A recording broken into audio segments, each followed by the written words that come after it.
Vamos a repasar un aspecto del átomo de un electrón, que son las transiciones radiativas.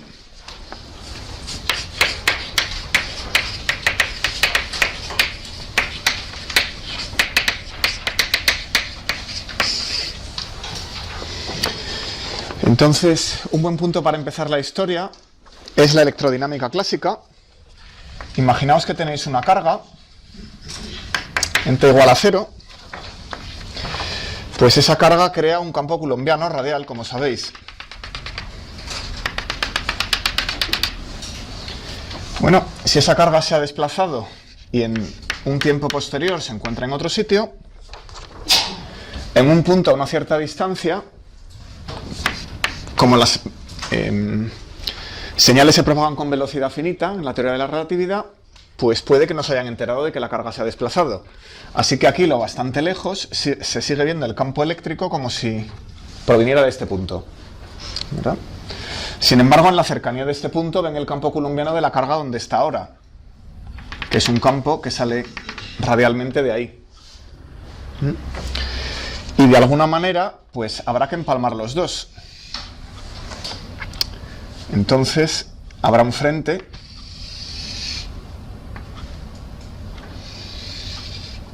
me ha quedado corto.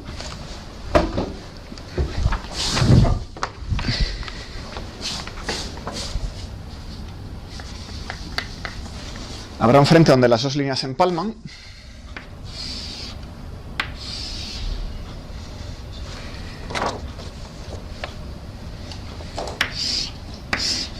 Y ahí tenéis el frente de onda. A partir de ese punto, todavía no han tenido tiempo de ver que la carga se ha desplazado.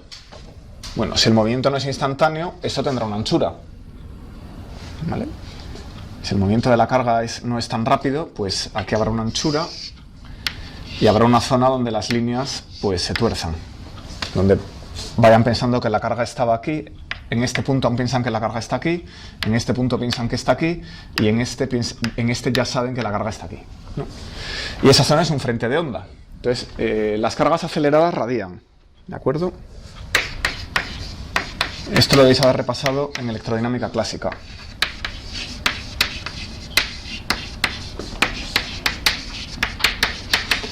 Bueno, pues eso tiene que ocurrir en el átomo, ¿no?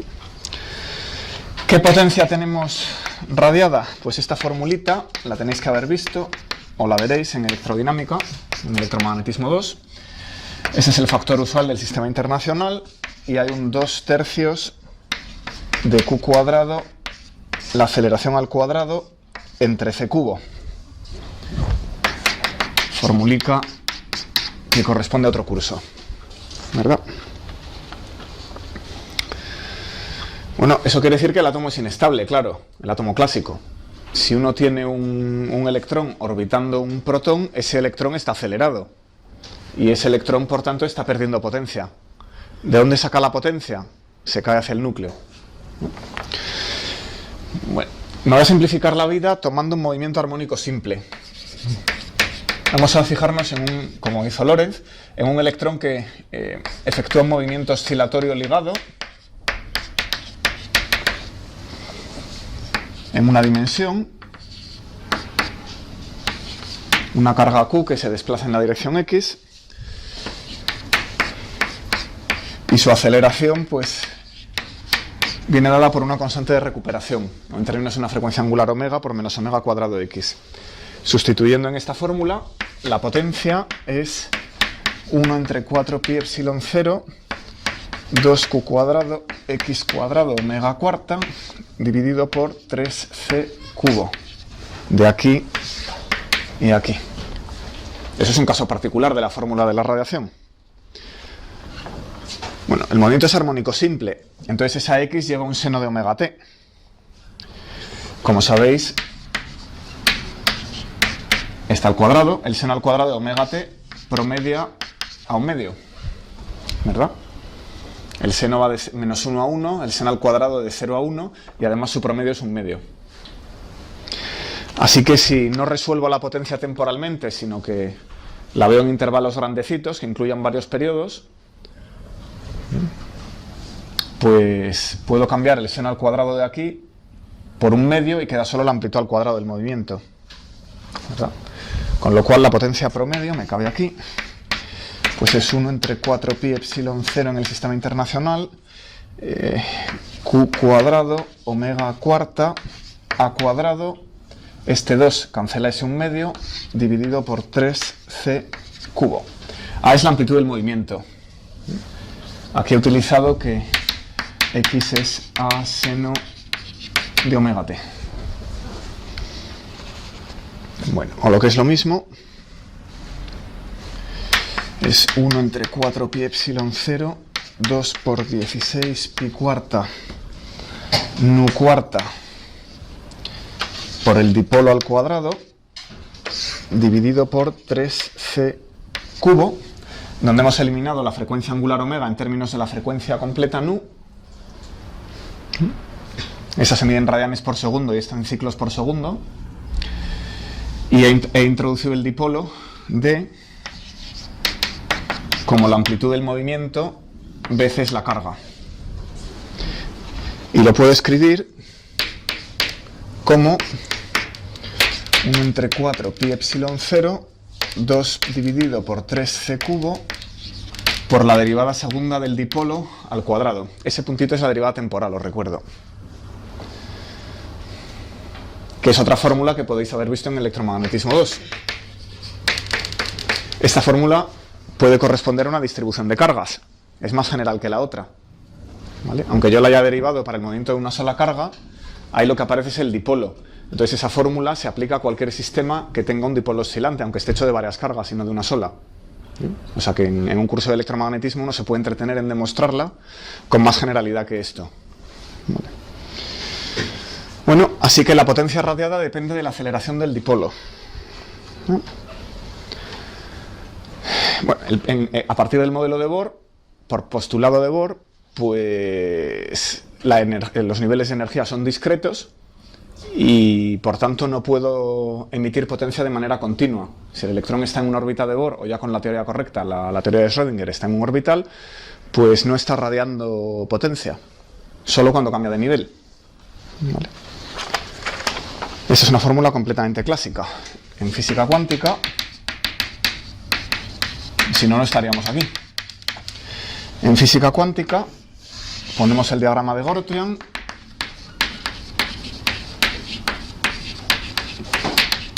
Gortrian debe ser el primero que dibujó un diagrama de niveles con flechas entre los niveles.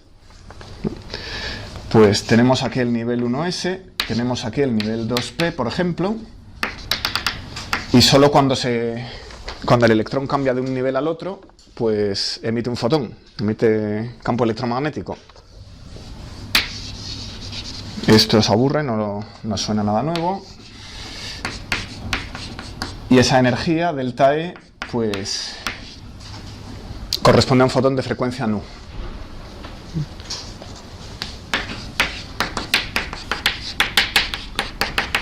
Pues, ¿qué papel juega esta fórmula en esta emisión?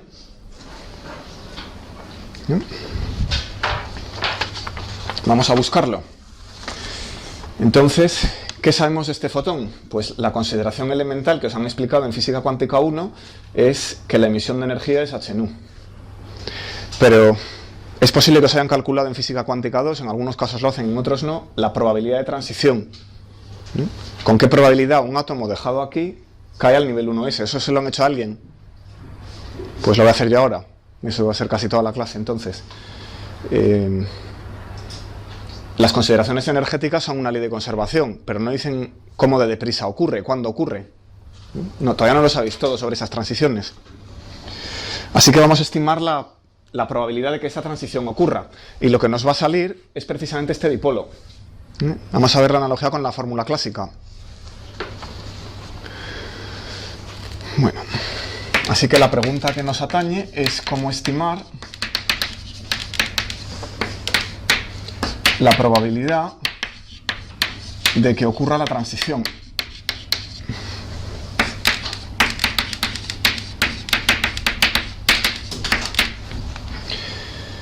Bueno, observemos que si el átomo se encuentra en un estado estacionario,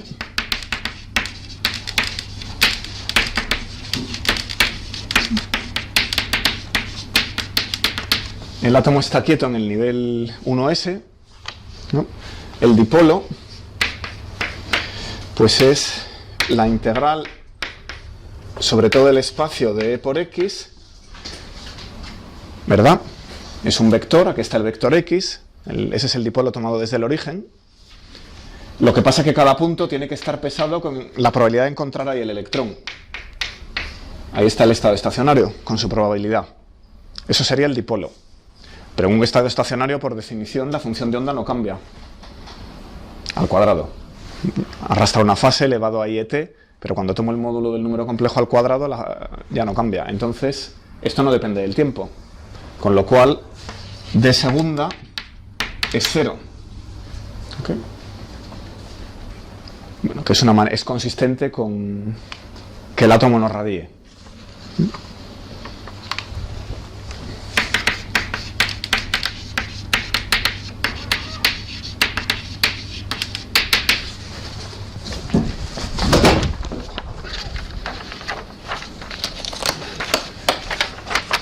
Pero ahora consideremos un átomo que está sufriendo una transición de un nivel a otro. Tenemos un átomo que va a pasar de un nivel a otro. Entonces, va a estar en una superposición de los dos niveles.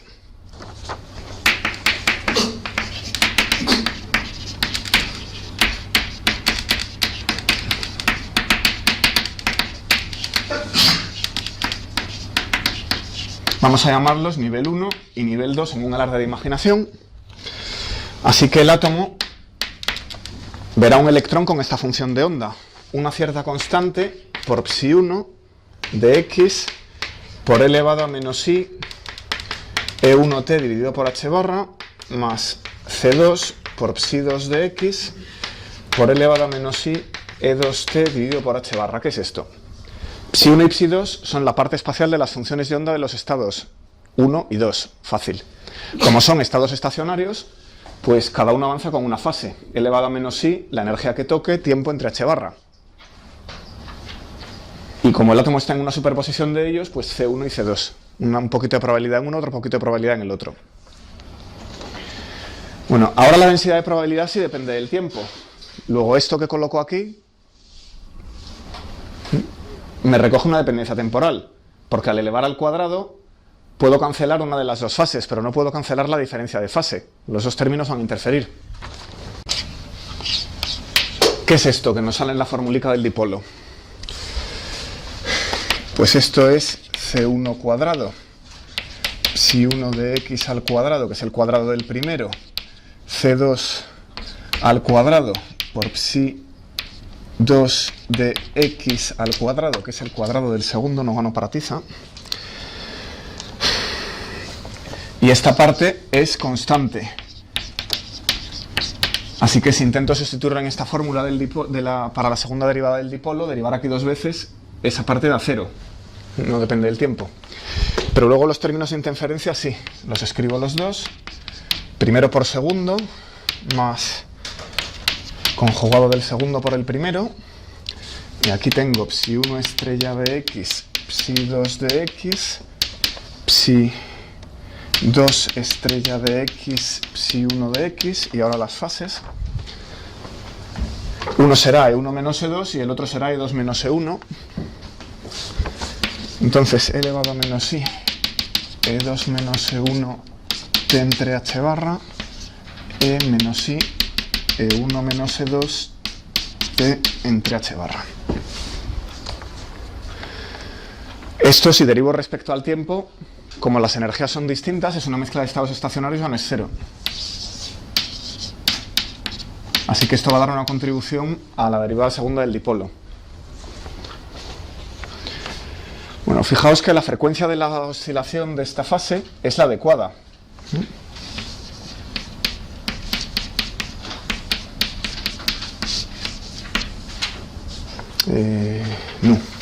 No, omega. No sería con h. Esto es.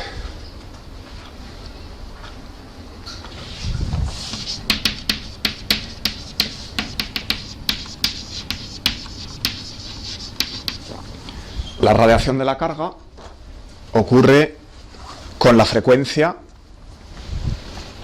que esperáis dada por la diferencia de energía entre estos dos niveles.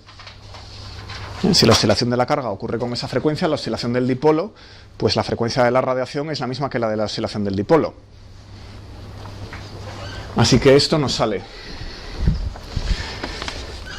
Bueno, pero ahora podemos calcular la probabilidad de emitir un fotón. ¿Por qué? Porque podemos sustituir esto en la fórmula de la potencia emitida, en términos del dipolo, y dividir por el número de fotones, por la energía de cada fotón, dividimos por la energía de cada fotón. Con eso nos quitamos la energía y lo que nos queda es la probabilidad de emitir un fotón, ¿no? Entonces vamos a sustituir esto en la potencia, obteniendo 1 entre 4 pi epsilon 0. Esto era 32 pi cuarta, la tenéis ahí, no la volváis a copiar, dividido por 3c cubo por el dipolo al cuadrado, y esto es una constante de normalización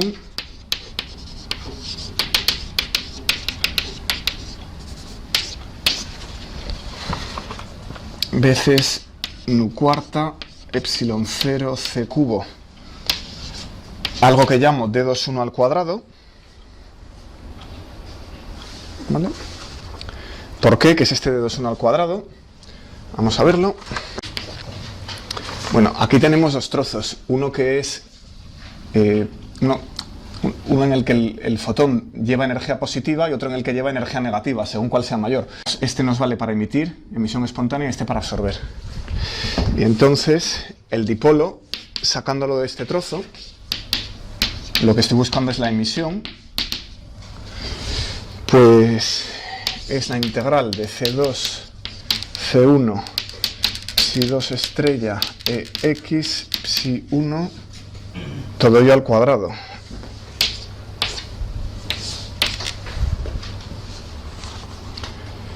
Bueno, entonces saco las constantes fuera y lo que tengo es una integral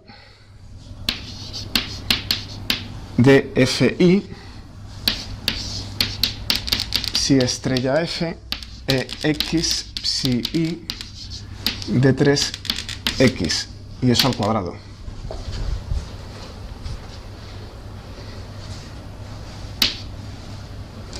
Vamos a ver qué es esto. Las constantes fuera la normalización que no calculo, ¿vale? ¿Qué estamos viendo aquí? Estamos viendo que el dipolo, que antes era el dipolo de la distribución de carga y cómo variaba con el tiempo, aquí nos aparece como el operador dipolo, pero en lugar de con la misma función, nos aparece como elemento de matriz de transición. Porque esto no es diagonal, tengo un estado y otro estado.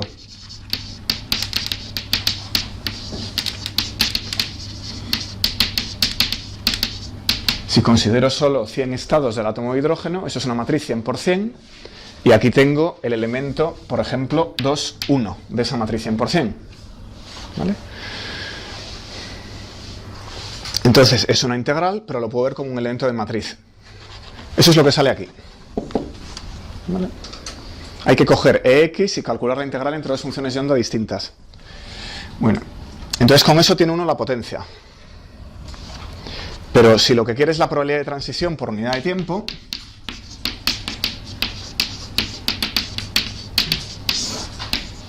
pues tiene que dividir la potencia, como decía, por la energía de cada fotón. Y esto es una constante, la frecuencia al cubo, el elemento de transición dipolar al cuadrado, dividido por una epsilon 0 h y c cubo.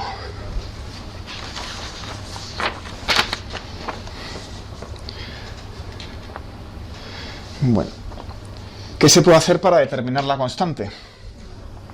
Para obtener esa constante nos hace falta esa C2 y esa C1, pero eso tiene que ver con tener el átomo en una superposición de los dos estados. Entonces, eso se puede tratar con teoría de perturbaciones dependiente del tiempo. ¿Vale?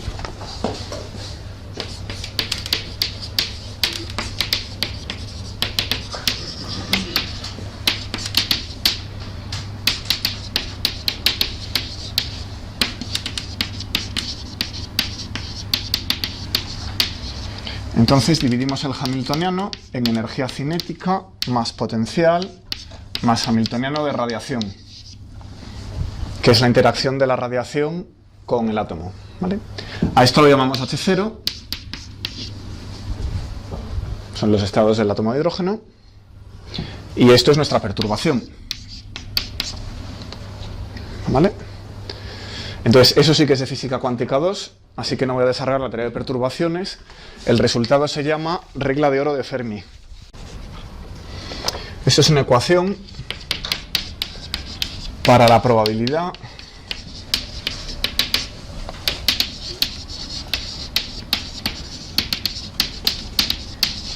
de emisión de un fotón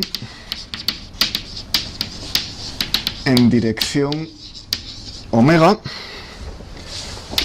por unidad de tiempo. Lo voy a escribir. Entonces, la probabilidad por unidad de tiempo y unidad de ángulo sólido es una suma sobre las polarizaciones del fotón. Puede salir levógiro dextrógiro.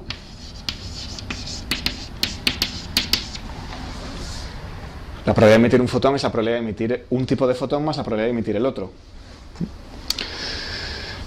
Luego, hay una constante de Planck, hay una densidad de estados,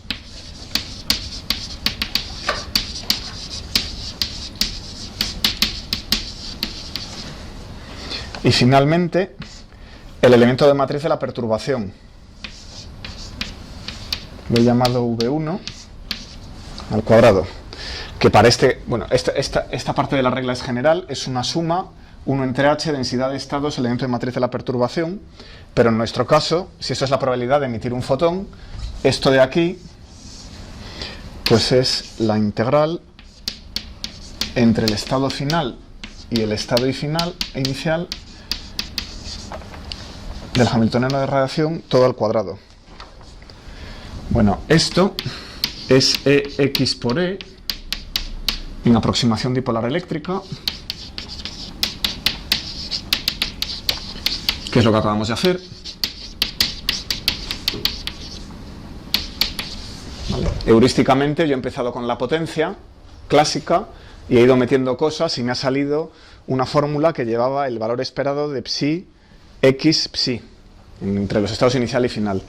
La manera pulcra en mecánica cuántica de sacar ese resultado es deducirse la regla de oro de Fermi en teoría de perturbaciones, ¿no? Sacar esta formulica, aquí va el potencial de interacción, uno se escribe el hamiltoniano de interacción radiación-materia, se hace una expansión multipolar, como habéis aprendido en electromagnetismo, se queda con el término dipolar, que es X por E, y llega a la misma fórmula, excepto que ahora sabe cómo calcular la constante. Lo que tiene que calcular es la densidad de estados finales, cuántos estados tiene accesibles el fotón de momento K para salir, ¿vale?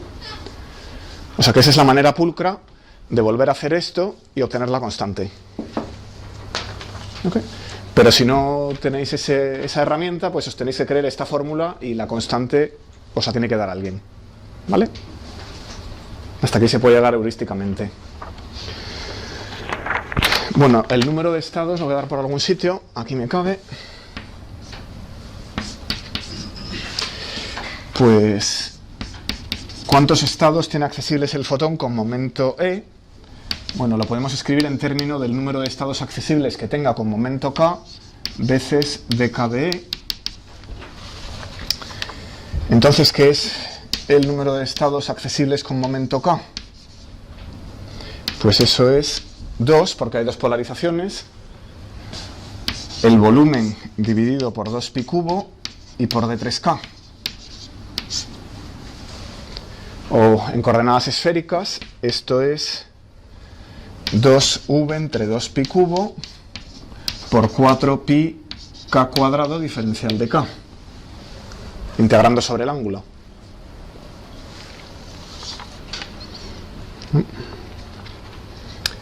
Y derivada de k respecto de E, pues se puede obtener porque E es h barra omega, que es h barra ck, para sacar ρ igual v entre pi cuadrado, omega cuadrado, h barra c cubo.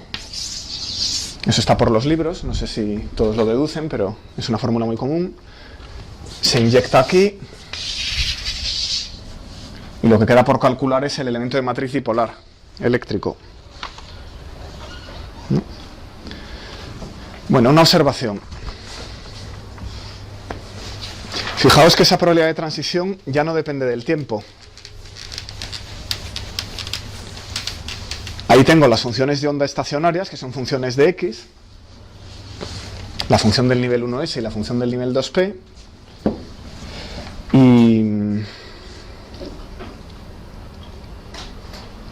y por tanto esto no depende del tiempo.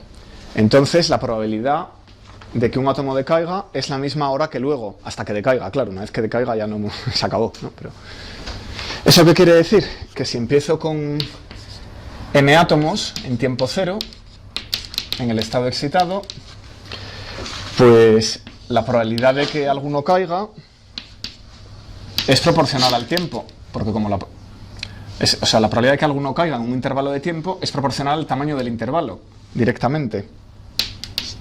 Vamos a poner aquí el ritmo, R de ritmo, rate, ¿vale? Cuantos más átomos haya, más probable es que caiga alguno. El número de los que caen será proporcional al intervalo de tiempo y la constante de proporcionalidad pues es el ritmo. Entonces esto se puede integrar para obtener el número de átomos que quedan por unidad de tiempo, que es el número de átomos en el estado inicial por elevado a menos RT. Bueno, esa R claramente tiene dimensiones del inverso de un tiempo. Lo puedo pasar abajo y obtener esta ley, que es la ley de caída exponencial. Cuando hablemos de física nuclear es la ley de desintegración exponencial, aquí se aplica también. Este tau es la vida promedio del estado excitado. Y digo vida promedio para evitar el logaritmo de 2. Si hablo de vida media os dejo una ambigüedad, no sabéis si estoy hablando del logaritmo de 2 o no. Diciendo vida promedio, está claro que me refiero al promedio temporal. Si sacáis el promedio, pues al integrar baja un 1 partido por tau. Bueno, ¿qué es el ritmo en términos de esto que está aquí? Pues el ritmo, que es la probabilidad de desintegración por unidad de tiempo de un solo átomo, se saca integrando sobre el ángulo. Es la integral sobre el ángulo sólido de esta cantidad. Probabilidad por unidad de tiempo y ángulo. ¿Vale? Bueno, pues a lo que voy a proceder ahora es a sacar información de estas fórmulas sin calcular mucho, que es el objeto del buen Gandul, ¿no? Es sacar resultados trabajando poquito. Esos resultados se llaman reglas de transición o reglas de selección, ¿vale?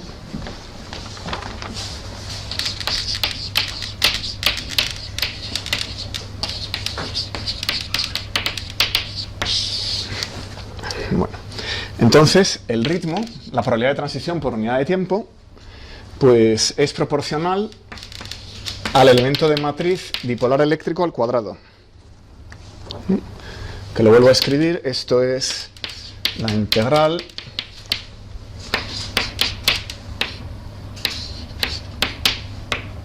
sobre d3x de las funciones de onda con el dipolo al cuadrado.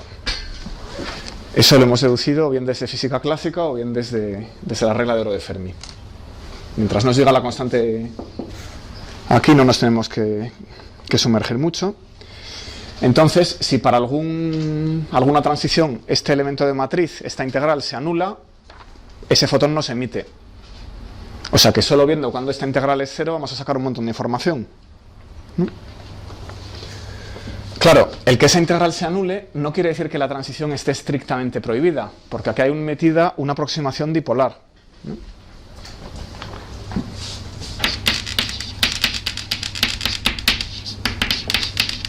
Si el sistema atómico, tomado como un sistema de cargas y corrientes, lo miro muy de lejos, lo primero que veo es el dipolo. Pero ¿y si no tiene dipolo? Entonces a lo mejor juega el dipolo magnético o el cuadrupolo eléctrico. Hay términos más altos en la expansión de la exponencial. Bueno, los términos más altos están suprimidos, pero no son cero estrictamente. ¿Qué factor los suprime? Pues típicamente es el tamaño de la fuente, el tamaño del sistema de cargas y corrientes, dividido por la longitud de onda, todo al cuadrado.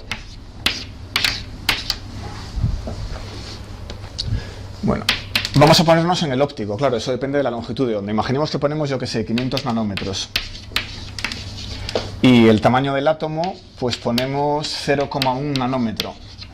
El radio de Bohr para el átomo de hidrógeno es 0,05, vamos a irnos un poquito más arriba, pues el doble, 0,1. Pues entonces las transiciones prohibidas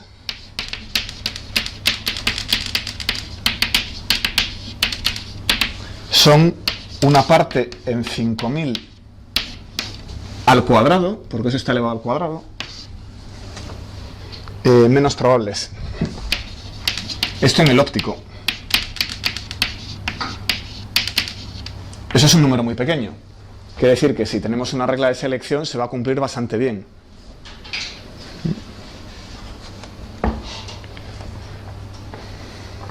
Claro, si me ponéis longitudes de onda más cortas, pues esto funciona peor. En física nuclear, de hecho, la expansión converge bastante peor. Y hay que tener en cuenta múltiplos más altos enseguida, porque en el núcleo las longitudes de onda emitidas son mucho más cortas. Pues salvo esta aproximación, vamos a ver cuándo se anula esta integral.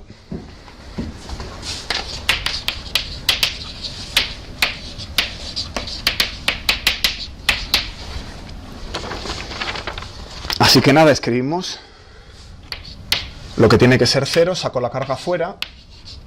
Si no hay carga ya es 0, puede que tenga momento magnético, pero desde luego no tiene dipolo eléctrico. De 3x, la parte radial de la función de onda, que depende de R. A continuación viene un armónico esférico, complejo conjugado. Este es el que depende de L'. Luego tengo una X del dipolo, la función de onda radial del otro estado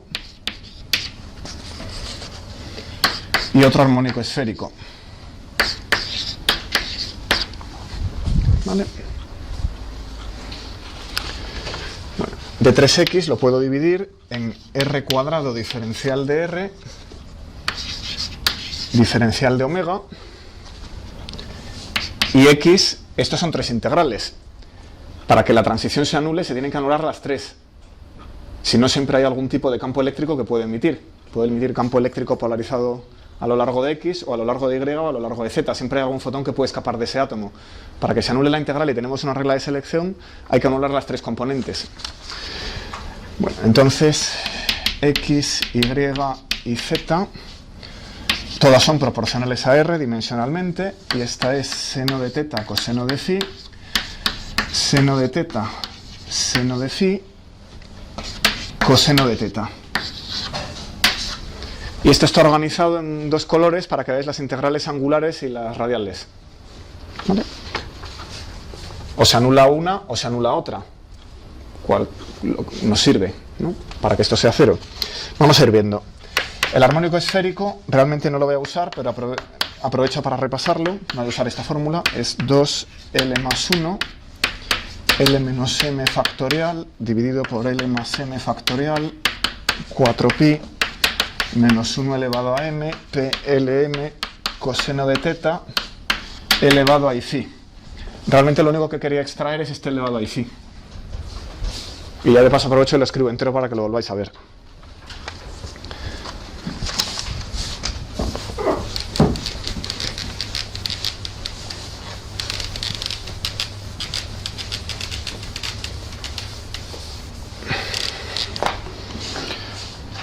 Bueno,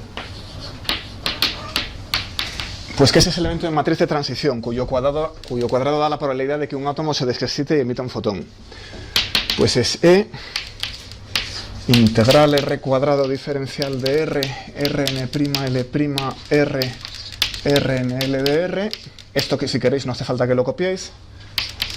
Luego viene una integral sobre los polinomios de Legendre, seno de teta diferencial de teta, PL'M', Esto es un proporcional y no escribo aquella constante ni otras cosas, así que proporcional PL'M', PLM, y estos son funciones del coseno de teta, y me queda la parte azimutal. Integral entre 0 y 2pi, diferencial de phi, eso puede ir en otro color. Ya.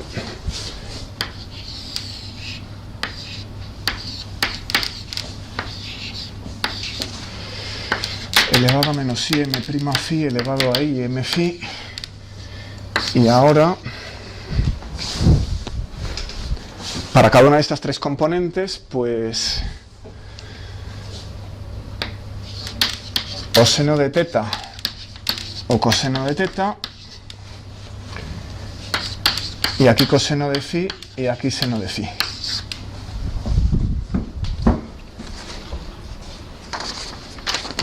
Tres integrales, tres dimensiones. Cualquiera de ellas se anula, no hay transiciones. Pues vamos a empezar por la phi. Vamos a empezar por la integral sobre phi. Entonces esto nos lleva a la regla de selección del número cuántico magnético.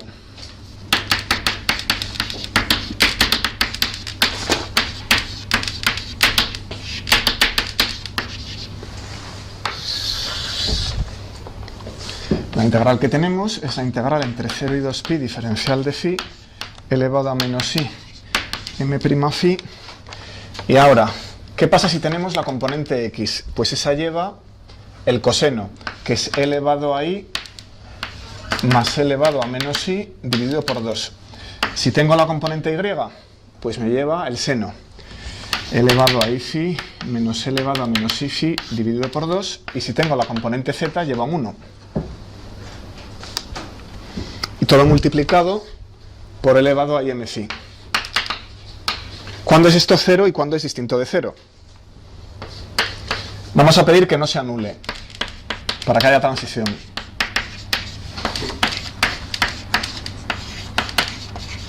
¿Cuándo no se anula? Eso es una integral de Fourier sencilla. En el primer caso hay un elevado a i phi más o menos 1. Entonces tengo m menos m' más menos 1. Pero recordad que una integral entre 0 y 2pi diferencial de phi de elevado a i alfa phi, pues es, si alfa es 0, 2pi, y si alfa no es 0, 0, porque integro una función trigonométrica sobre un periodo completo.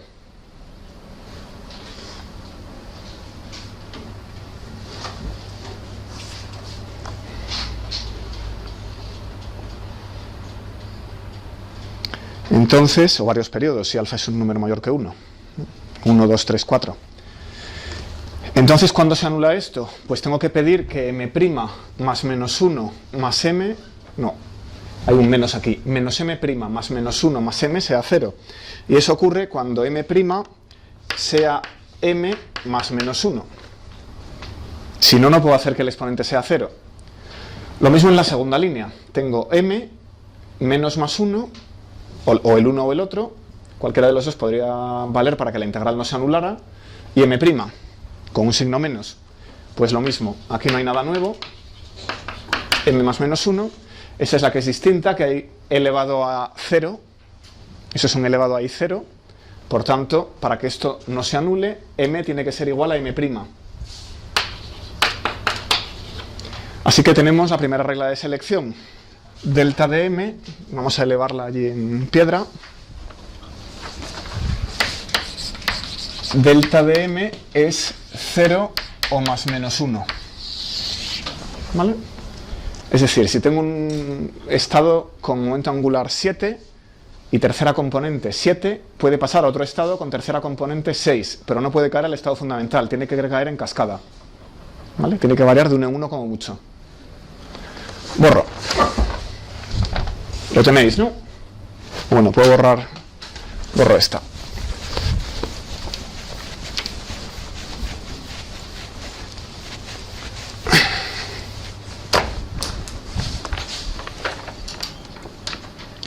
Bueno, voy ahora con la regla de selección de la paridad. Por el color ya veis de dónde viene.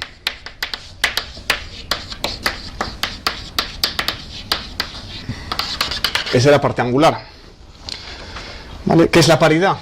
Pues es una operación de simetría que coge el vector x y me lo lleva a menos x. Muy sencillo. Bueno, sabéis que la integral de cualquier cosa impar sobre todo el espacio es 0. Como la integral sobre todo el espacio suma a la izquierda y la derecha, si integro algo que sea impar con esta propiedad, las partes de la integral se cancelan, así que 0. Bueno, entonces, la integral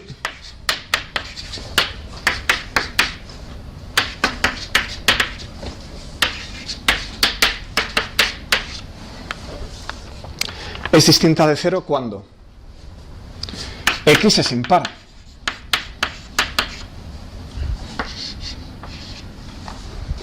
X es impar.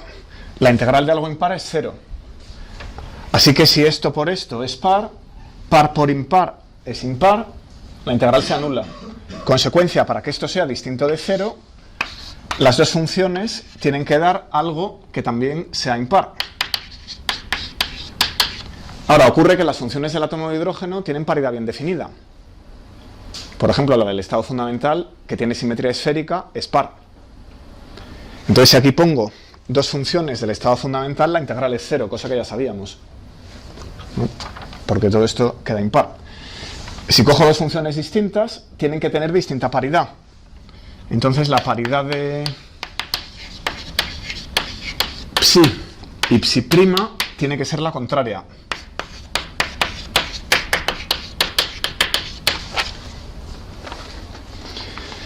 Bueno, pues vamos a ver en coordenadas esféricas qué hace la paridad. ¿Qué es esto de x a menos x? El módulo es el mismo, así que r no cambia. ¿Cómo cambia el ángulo polar? ¿Eso lo habéis pensado? Correcto. Pi menos θ. ¿Y cómo cambia el ángulo azimutal? Hay que sumarle pi. Perfecto. ¿Vale? Bueno, entonces, ¿qué hace el armónico esférico? Esto requiere un poquito más de trabajo, así que le echo la culpa al profesor de métodos y no lo voy a hacer. El armónico esférico tiene que cambiar con menos 1 elevado a L bajo esa transformación.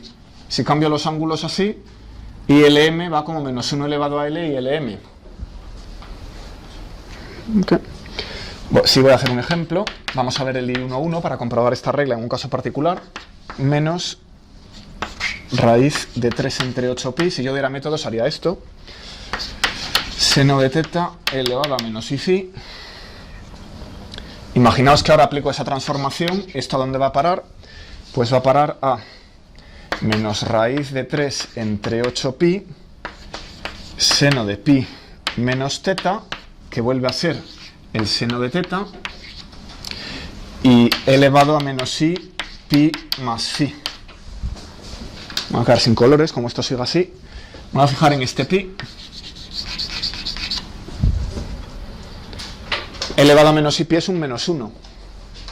Así que esto es un menos 1 por i11. Como L es 1, eso es un caso particular de la regla que digo. Esto funciona. Bueno, así que volviendo a las funciones de onda, si la paridad de psi y psi' tiene que ser la contraria, pues L y L' tienen que diferir en un número impar, ¿no? Por tanto, no pueden ser iguales. Pero todavía hay más. La diferencia no solo tiene que ser impar, tiene que ser más menos 1.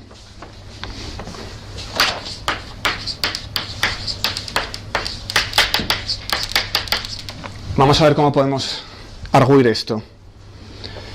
Bueno, en la emisión espontánea, lo natural es ir de mayor L a menor L, porque los estados de mayor L tienen más energía. Entonces, en la emisión espontánea, lo natural es que L' sea L menos 1. Pero bueno, la regla general para emisión o absorción arbitraria es L más menos 1. ¿Okay? Bueno, una manera de verlo sería estudiarse a fondo las funciones de Legendre. Esa información está escondida en esta integral. Aquí va el seno de teta o bien el coseno de teta. Esa parte de la integral tiene que saberlo. Así que uno se las estudia un poquito y la saca. Quizá una manera que os resulte más fácil es esta. A mí desde luego me lo resulta. Es volver a la integral con el armónico esférico completo y escribir x en la base esférica. Es decir, no escribir las componentes x, y, z, sino escribir las componentes x más y, x menos y z. Y expresar eso como armónicos esféricos. Porque x más y lo puedo expresar en términos de la fase elevado a phi. Entonces, si escribís x en la base esférica en términos armónicos esféricos, que es un truco muy útil, lo que metéis en esta integral es i1 mx, porque claro, salen elevado a 0, elevado a phi y elevado a menos phi. El momento angular es 1. Sale y1 y eso sí, hay tres componentes. Las llamo mx. Y luego el armónico esférico de la otra función de onda. ¿Vale? Entonces, eso si abrís el libro por la parte de atrás, cualquier libro de mecánica cuántica también lo tiene, lo que sea, cualquier libro de teoría de funciones también lo tiene, hay una regla para esta integral, cuando se anula esta integral. ¿Okay?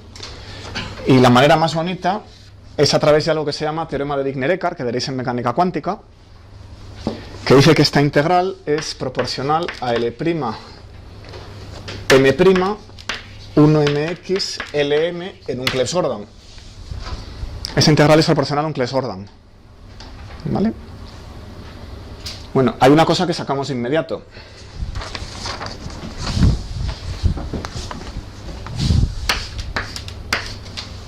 En un Clebsch-Gordan sabéis que la suma de las componentes magnéticas tiene que cuadrar. M' más mx tiene que dar m. Eso nos suele dar la regla que ya tenemos.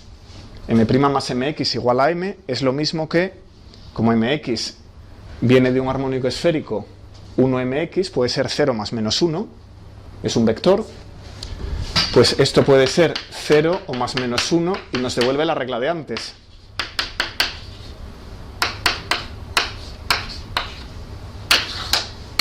Nada nuevo en ese Clebsch-Gordan. Vamos a mirar la parte con L. ¿Qué tiene que satisfacer la parte con L? La desigualdad triangular. Y la desigualdad triangular ya sí me acota L. Esto me dice que L puede ser L' más 1, L' o L' menos 1. ¿Vale? La suma de estos dos o la diferencia de estos dos no puede exceder aquello. Ah, pero la diferencia tenía que ser impar. Por esta regla, el que L es L' más algo impar, eso está prohibido, porque sería par. Así que me quedan dos. ¿Vale? Así que en una transición, el momento magnético cambia en 0 más menos 1, la m, el número cuántico magnético, pero el número cuántico orbital cambia en una unidad. Vamos a ver como ejemplo un estado con L igual a 4 y m igual a 4. ¿Cómo puede caer esto hasta el estado fundamental?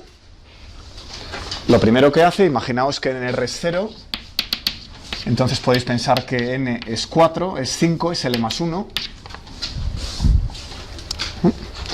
¿Cómo puede caer?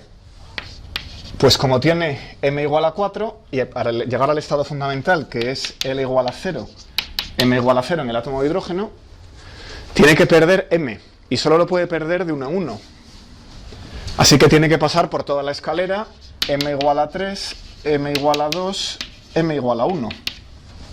L igual a 4, L igual a 3, L igual a 2, L igual a 1, porque L puede cambiar de 1 en 1 y M puede cambiar 0 a 1. Luego la manera más rápida de caer es emitir todos estos fotones. 1, 2, 3, 4 transiciones. ¿Ok? No le queda más remedio. Vamos a ver otro. ¿Qué pasa si tengo ahora un estado que no tiene la L máxima, que tiene L igual a 3 y M igual a 2? Eso abre más posibilidades. Bueno, L' tiene que variar de 1 en 1. O sea que 3 escalones no me los quita nadie si quiero usar transiciones dipolares eléctricas. Luego la cadena de fotones lleva 3 fotones. Pero aquí se abren 2 posibilidades, porque puedo pasar a L igual a 2, M igual a 2, utilizando la regla de que delta de M sea 0, o a L igual a 2, M igual a 1, utilizando la regla de que M sea N' más menos 1. Bueno, una vez que estoy aquí, este es máximo, así que este cae solo de una manera, L igual a 1, M igual a 1, a L igual a 0, M igual a 0. Pero ese tiene más posibilidades. El 2,1 ya no escribo L y M, desde luego tiene que caer a L igual a 1, pero puede variar ese 1 a 1 o a 0, en una unidad o en ninguna unidad. Este ya puede caer al 0, 0, y este ya puede caer al 0, 0, variando 1, variando 1, variando 0. O sea que este estado se desintegra por una de 3 cadenas, de manera que si yo tengo una muestra, pues puedo ver un montón de fotones de energías distintas. ¿Vale? Otra aplicación.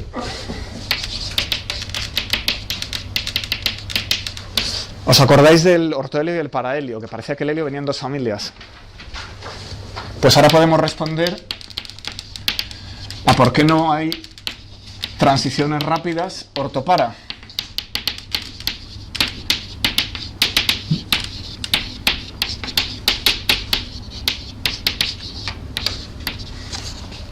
¿Vale?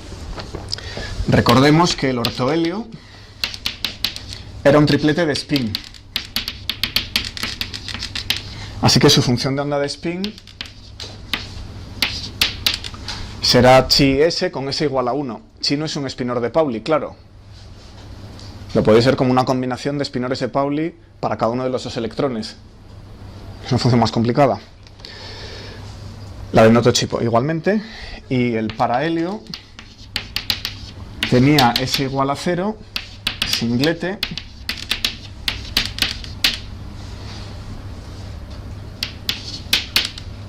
con S igual a 0. Lo he puesto 2 veces, qué hábil soy. Fuera.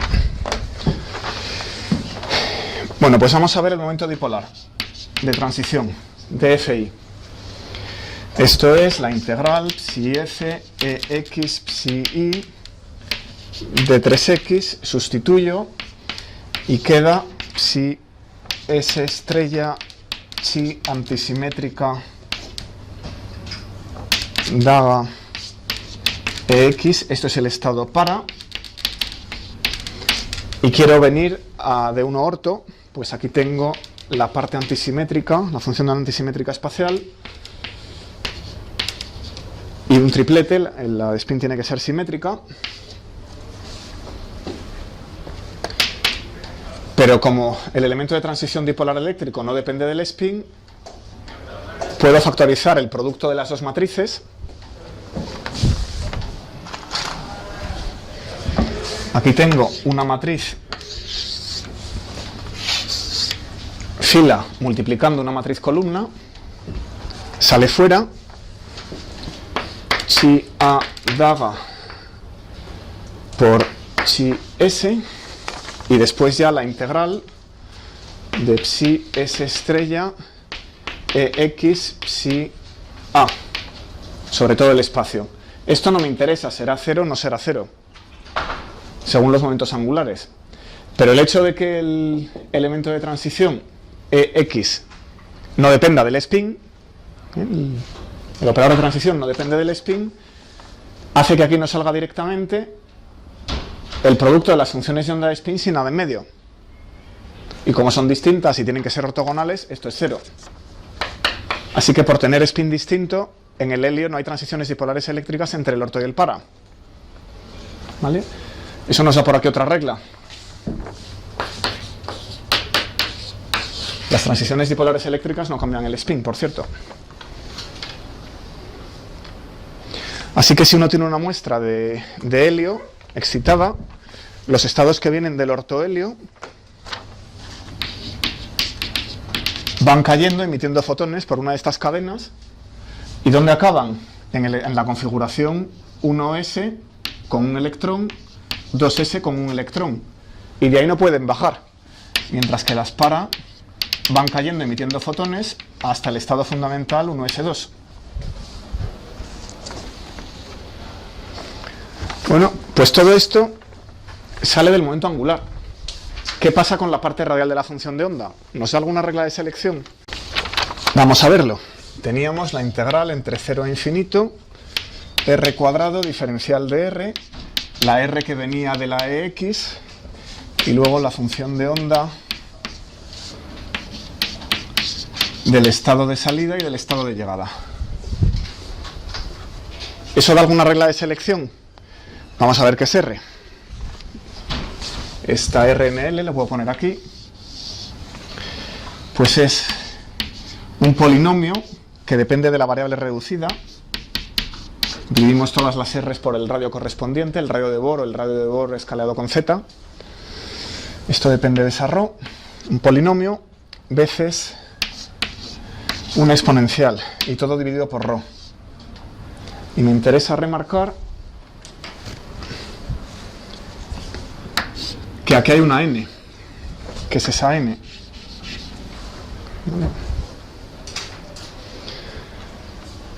Bueno, imaginemos que la r no estuviera. Esas funciones por construcción son ortogonales, o es el mismo estado o eso es cero, ¿vale? Pero ahora tengo la r. Entonces, lo que está pasando con los armónicos esféricos es que lo que había aquí que le añadía, que era un armónico esférico de momento angular 1, multiplicado por otro armónico esférico, se puede descomponer en términos de armónicos esféricos. Y eso nos da la regla de selección de L. Es una manera de verlo. Eso aquí no funciona. Porque, bueno, esta R la puedo escribir como ρA. O sea que yo estoy multiplicando una función de onda por ρA. Imaginaos que cojo esta función de onda y la multiplico por ρA. ¿Vale? ¿Eso es otra función de onda del átomo de hidrógeno? La respuesta es no. ¿Por qué? Bueno, eso es un polinomio. Al multiplicarlo por ρ tengo un polinomio de orden más alto. Pero eso no es una función de onda del átomo de hidrógeno, porque no solo es un polinomio de orden más alto, también hay que tocar la exponencial. Tiene que cambiar esa n en el exponente. Esa propiedad hace que no vaya a parar otra función de onda, entonces no se aplica la ortogonalidad. En el caso de los armónicos esféricos, al multiplicar 2 me sale una combinación lineal de armónicos esféricos y ya no llego mucho más arriba. No puedo sacar, si estoy en el 3, 3 más 1, como mucho llego al 4, no puedo sacar el I7. Aquí, sin embargo, no tenemos esa ortogonalidad, así que no tenemos una regla de selección radial.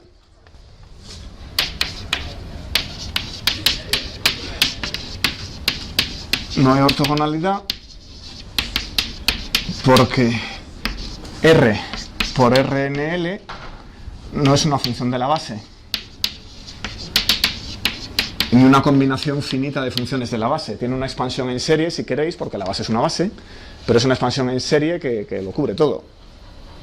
Lo que sí se puede decir es una regla de propensión. Hay una propensión, porque aunque nunca sea cero exactamente, está claro que si n y n son muy distintos, la integral será cada vez más pequeña, ¿no? O sea que sí que hay una propensión. ¿Qué quiere decir? A pasar de nr' a nr parecido. Pero en ningún caso una regla de selección, ¿vale? Simplemente si las n son muy distantes, la integral se irá haciendo cada vez más pequeña. Pues ahora voy a dedicar los últimos minutos a transiciones prohibidas. ¿Qué pasa si el elemento de matriz se anula porque se violan estas reglas?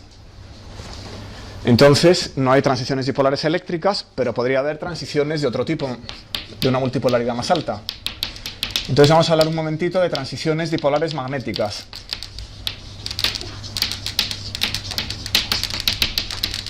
Menos probables, pero si las otras están prohibidas, cero, pues aunque sean menos probables son las que funcionan. Bueno, vamos a comparar los tiempos de emisión dipolar eléctrica típicos y de emisión dipolar magnética. Y pongo el inverso porque aprovecho para definir algo que se llaman coeficientes de emisión de Einstein. Eso es un coeficiente de emisión dipolar eléctrico y un coeficiente de emisión dipolar magnético. Este número es 64 pi cuarta entre 3hc cubo nu cubo por el elemento de matriz dipolar eléctrico al cuadrado, y este otro es 64 pi cuarta 3hc cubo nu cubo por el magnético. En vez de utilizar el dipolo eléctrico E por X, utilizamos el dipolo magnético, que puede ser proporcional al spin, como hemos visto. Acordaos de la G, el factor de proporcionalidad entre el spin, el coeficiente y el momento magnético. ¿Ok? Bueno, esta diferencia hace que las transiciones magnéticas sean mucho menos probables, o lo que es lo mismo, si le doy la vuelta a esto, el número más pequeño al darle la vuelta es mayor. Eso quiere decir que los tiempos de vida media, si tengo que desintegrarme por una transición dipolar magnética, la vida media es mucho mayor. ¿Vale?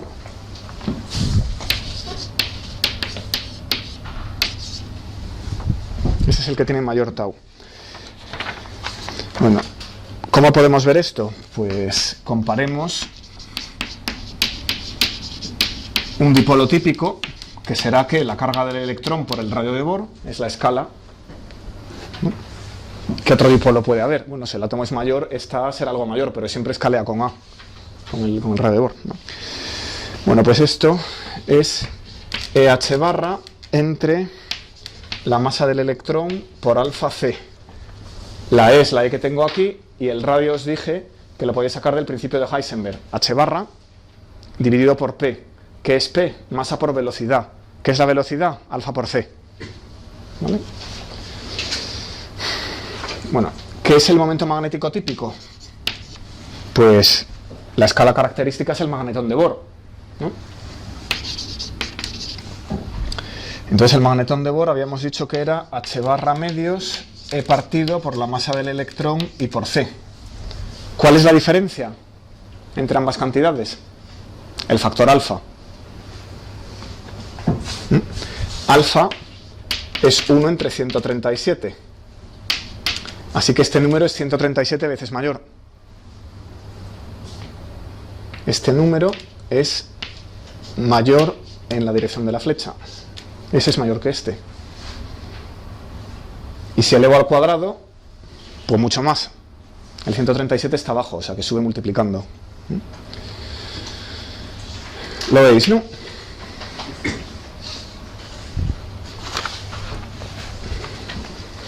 Por cierto, esa comparación la he hecho en el sistema gaussiano, que tiene la ventaja, no está en el internacional como veis, está en el gaussiano, que tiene la ventaja de que los campos eléctrico y magnético tienen iguales dimensiones. Entonces puedo comparar los dipolos. Si no, tendría magnitudes no conmensurables, no podría compararlas. Esta página está en el sistema gaussiano. Bueno, ejemplo de transición dipolar magnética.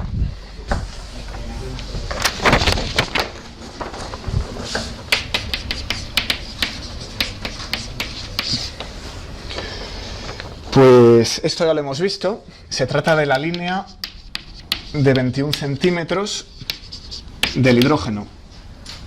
¿Vale? Es una línea del espectro de radio que, ¿quién me recuerda que se debía?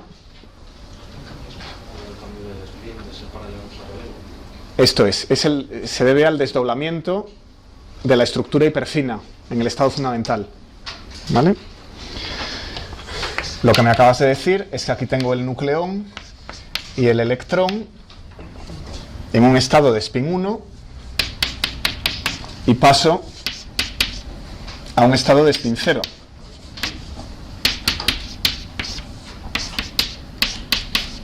Emitiendo un fotón que se lleva la unidad de momento angular. ¿Vale? Aquí tengo spin 1, están alineados, ahí tengo spin 0, el fotón se lleva la unidad de momento angular, que es la polarización del fotón. ¿Okay? Y esto emitía una línea de 21 centímetros, o 1420 hercios, megahercios, claro. Uf. Y las consideraciones energéticas las vimos el otro día. Hoy de lo que estamos hablando es de la probabilidad de que esta emisión ocurra. Bueno, acordaos que el magnetón nuclear es mucho más pequeño que el magnetón de Bohr. El factor era la masa del electrón dividido por la masa del núcleo, que es 1 entre 1836. O sea que tiro el momento magnético del núcleo. Aquí solo contribuye el electrón, ¿vale? ¿Se puede dar una transición dipolar eléctrica?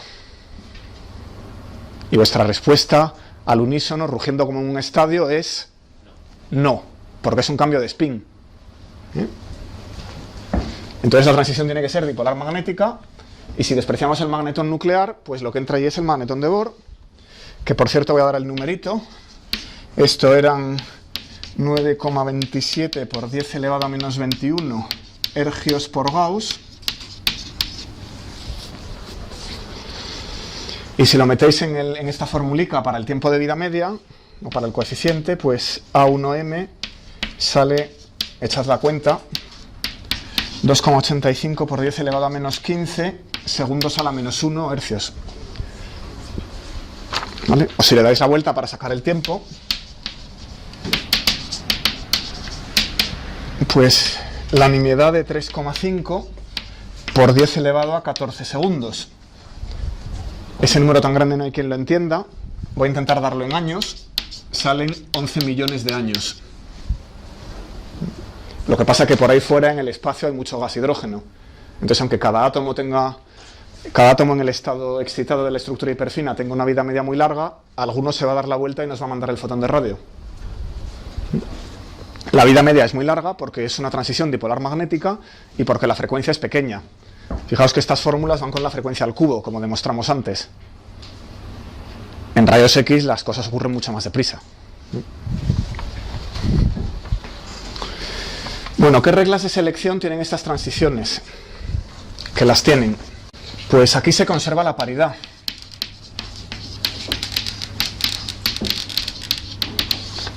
Acordaos de la distinción entre un campo eléctrico y un campo magnético. ¿Vale? El campo magnético en realidad es un vector axial. Así que a la paridad le pasa lo contrario. O sea, aquí se conserva. Eso quiere decir que, bueno, sigue siendo un vector. Campo eléctrico, campo magnético sigue siendo un vector. Entonces, delta L, que era 0 más menos 1, eso era una propiedad de las integrales sobre armónicos esféricos vectoriales sin decir nada de la paridad, ¿no? Pues como ahora se conserva la paridad, esto no me sirve. Así que en este caso delta L es 0. Esas transiciones no cambian L. Muy bien, es lo que está pasando aquí. Estoy en el estado 1s y voy a parar al estado 1s. Lo que se ha movido es el spin. Bueno, y delta M, como es un vector, pues este sí puede cambiar. Pero claro, es porque le da la vuelta al spin, ¿no? Bueno. Pues voy a complicar la historia un poquito más en los 5 minutos que quedan. ¿Qué ocurre ahora si el acoplo spin-órbita no es despreciable? Porque hemos estado hablando todo el rato de L y S. Pero como hemos visto, cuando hay acoplo spin-órbita, tenemos que enumerar las funciones de onda según J, ¿no? Así que, entonces, N, L y ML y S, NL, ¿qué más teníamos? SMS, ya no son una buena numeración de los estados. Tenemos que irnos a NLS, J, MJ. ¿Qué reglas de selección se aplican en este caso? ¿Vale? Bueno, pues para las dipolares eléctricas,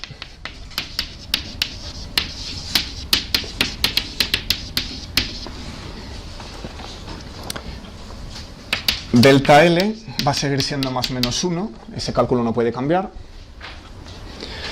Pero ahora toda la historia de los vectores va en J. Se puede combinar el spin con L, pero como el operador EX es un vector, es un armónico esférico de orden 1, solo puede subir una unidad de momento angular.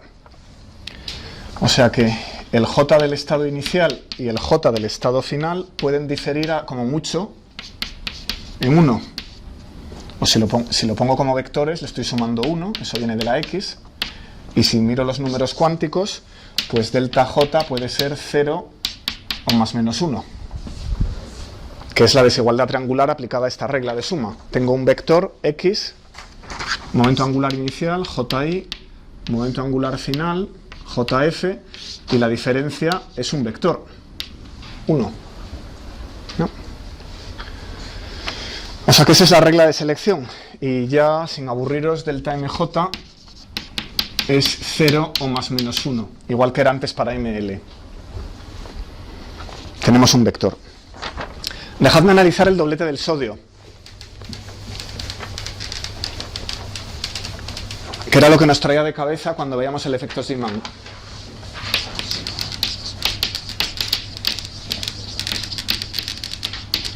Eran las dos rayas de 1 y de 2 naranjas. ¿Dónde está la pantalla? Aquí, allí. Nunca doy una. Entonces, el estado fundamental es el 3s1 medio. Tenemos aquí el 3p1 medio y el p3 medios. Y tenemos una transición que va con delta de J igual a 0 y una transición, este debe ser el 4. Y tenemos aquí otra transición que va con delta de J igual a menos 1. Y como vamos de P a S, en ambos casos delta de L ha sido menos 1. Luego esas dos transiciones están permitidas. ¿Vale? Esas son las dos rayas naranjas del sodio. Podemos cambiar J 0, 1 y en cualquier caso cambiamos L en 1. Perfectamente todo permitido, transición dipolar eléctrica fuerte. Bueno, imaginemos ahora que lo metemos en un campo magnético. Ahora hay un campo magnético en la llama de sodio. Entonces, este 1 medio se desdobla en las dos componentes según el número cuántico magnético. Así que aquí tenemos una con menos 1 medio y otra con más 1 medio. Y el P3 medio se desdobla en 4. 3 medios, 1 medio, menos 1 medio y menos 3 medios. Y el estado fundamental, que tiene spin 1 medio, se desdobla en 2. Menos 1 medio y más 1 medio. ¿Vale? ¿En cuántas líneas se divide el doblete del sodio al introducirlo en un campo magnético fuerte? Bueno, pues vamos a ir viendo. Este de aquí, menos 1 medio a menos 1 medio, ¿está permitida? ¿En cuánto cambia MJ? En 0. Perfecto. Más 1 medio a menos 1 medio, ¿está permitida? ¿En cuánto cambia MDJ? En 1 unidad. Perfecto. Aquí hay 4 rayas.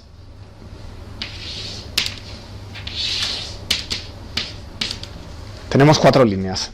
¿Vale? A ver estas. Las menos 1 medio más 1 medio ya no las vuelvo a hacer. Esas vuelven a dar 4 rayas.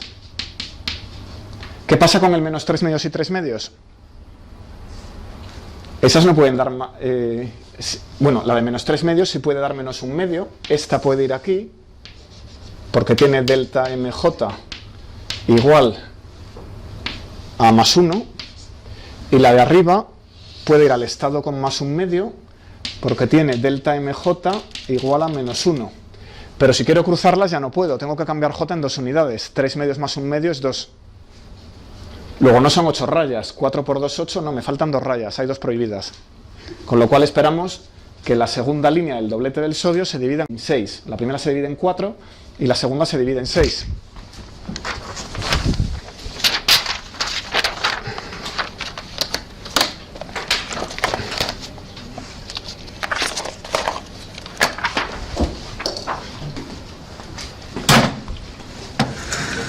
Vamos a verlo. Esta gráfica la tenéis en el libro. Una a 4 y una a 6. ¿Vale? Ahora hemos acabado. Ya está el átomo de un solo electrón hecho entero. ¿Vale? Ya hemos entendido todas las consideraciones energéticas, todos los desolamientos de spin y someramente las transiciones. Así que el lunes, problemas.